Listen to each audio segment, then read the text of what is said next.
شور کوٹیوں کے ہاتھوں عظیم جنگجو سکندر اعظم کی عبرت ناک موت۔ تاریخ ملتان کے مؤلف اپنی تاریخی کتاب اور بلا زبیر اپنی مشہور کتاب تاریخ جنگ کے صفحہ 54 پر لکھتا ہے کہ سکندر اعظم نے قلعہ شورکوٹ پر اپنی بھرپور تیاری سے حملہ کیا۔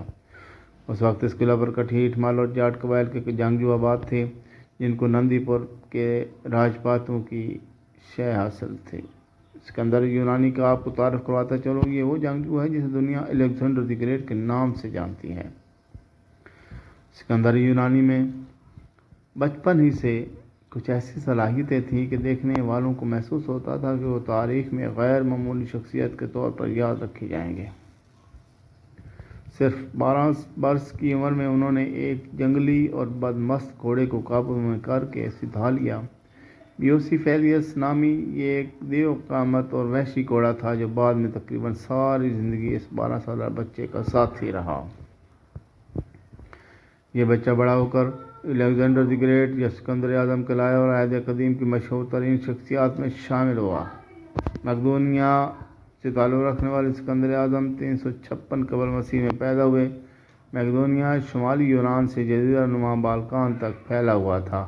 ان کے والد کو ان کے اپنے ہی ایک محافظ نے قتل کر دیا، جس کے بعد نئے بادشاہ کی کشمکش شروع ہوئی، جس میں انہوں نے اپنے تمام حریفوں کا صفایا کر دیا اور 20 برس کی عمر میں بادشاہ بن گئے۔ اس کے بعد سکندر اعظم 12 برس تک اقتدار میں رہے۔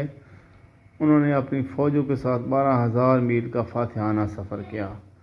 اس وقت کی سلطنت فارس کے بادشاہ داریوش سوئم کو شکست دی اور وسطی ایشیا تک یونانی کلچر کو پھیلا دیا۔ اپنے عروج کے زمانے میں سکندر اعظم کی سلطنت مغرب میں یونان سے لے کر مشرق میں آج کے پاکستان، افغانستان، ایران اور عراق اور مصر تک پھیلی ہوئی تھی۔ سکندر اعظم کا شمار تاریخ کے انتہائی متاثر کن ماہر رہنماؤں اور فوجی کمانڈروں میں کیا جاتا ہے۔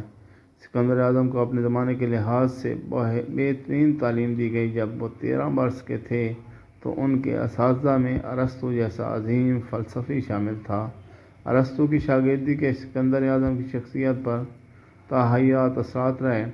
سکندر اعظم نے اپنے ایک سوتیلے بھائی فلپ ایلیڈس کے سوا اپنے تمام بھائیوں اور رشتہ داروں سمیت ان تمام افراد کو قتل کر دیا جو ان کے اقتدار کے راستے میں رکاوٹ بن سکتے تھے۔ ان میں سے کچھ کو تو بہت ہی ظالمانہ انداز سے موت کے گھاٹ اتارا گیا۔ بالآخر سکندر اعظم تخت نشین ہوئے اور اب ان کی نگاہیں سلطنت فارس کی جانب تھیں۔ سکندر اعظم ہمیشہ سے ایک ذہین حکمت عملی ساز تھے۔ وہ جانتے تھے کہ یونان پر خوف اور طاقت سے حکمرانی نہیں کی جا سکتی۔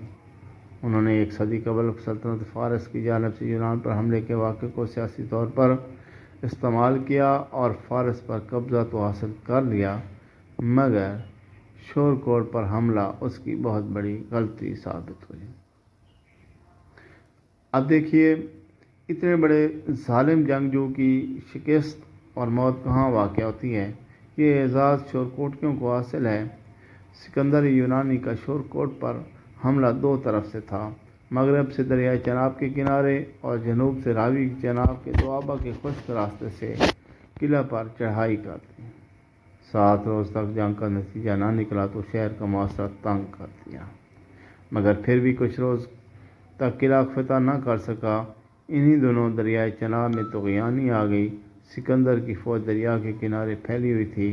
قلعہ کی رسد اور کمک کا ذریعہ بھی یہی دریائی راستہ تھا۔ رسد اور کمک کی کمی کے باوجود شورکوٹ کے شیر دل مقابلے پر ڈٹے رہے۔ جنگ اور محاصرے کو 2 ماہ ہو چلے تھے۔ بالآخر سکندر نے آتشی ہتھیاروں کے استعمال کا حکم دے دیا۔ چنانچہ قلعہ کو تباہ کرنے کے واسطے 10 سیر وزنی بارودی گولے منجنیقوں کے ذریعے پھینکے گئے۔ قلعہ کے باشندوں کا سامان اور ہتھیار جل کر پگھل گیا۔ سکندر نے قلعہ کو تباہ کر کے فتح پائی اور شورکوٹ میں فیلکوس نامی شخص کو اپنا نائب مقرر کر کے ملتان کی طرف بڑھ گیا۔ مصنف کی روایت کے مطابق سکندر کو شورکوٹ قلعہ کی مہم کے دوران زہر آلود تیر لگا، جس کے باعث زخمی ہوا اور بعد میں بابل کے مقام پر جا کر موت واقع ہو گئی، مگر بعض مورخین سکندر کی موت ملتان کی مہم کے دوران زہر آلود تیر لگنے سے درج کی ہے، مگر اس بات پر سب متفق ہیں کہ موت کا سبب زہر آلود تیر ہی تھا اور موت بابل کے مقام پر ہوئی۔ شکریہ۔